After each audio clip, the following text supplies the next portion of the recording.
मंडळी, कसे आहेत सगळे? ब्लॉग विथ राहुलमध्ये तुमच्या सगळ्यांचं स्वागत आहे.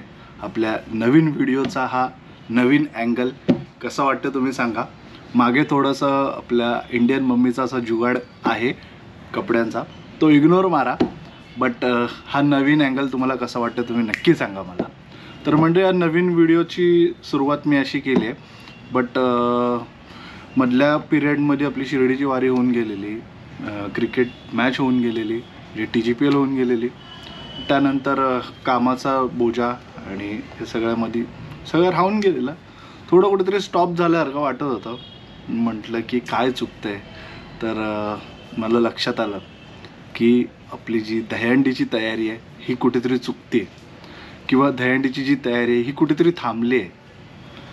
तर दहीहंडी बोललं का मला तो मागच्या वर्षीचा जो आमचा काळ होता तो खूप आठवतोय. त्या आठवणी खूप आठवतात. तर जरा तुम्ही पण बघा मागच्या वर्षीची आठवण. तोपर्यंत मी आलोच.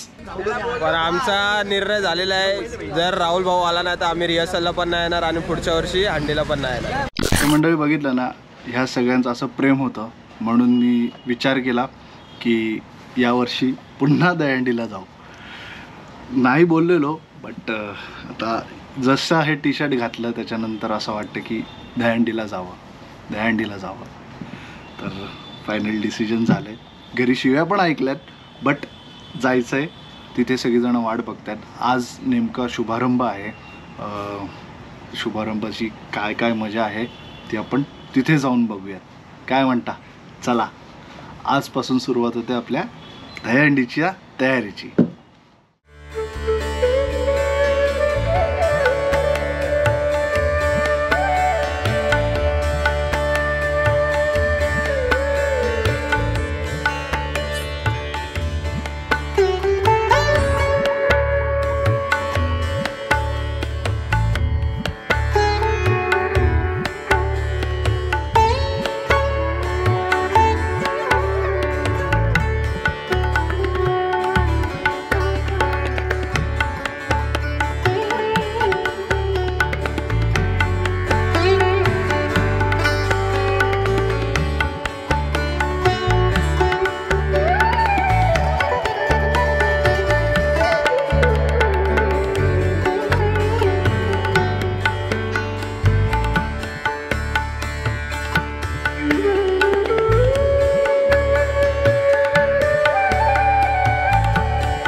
देवाचे जे मानाचे नारळ होते ते सगळे झाले. आणि या वर्षाने खूप वर्षाने साहिल माझ्यासोबत आला आहे. म्हणजे फर्स्ट टाईम आला.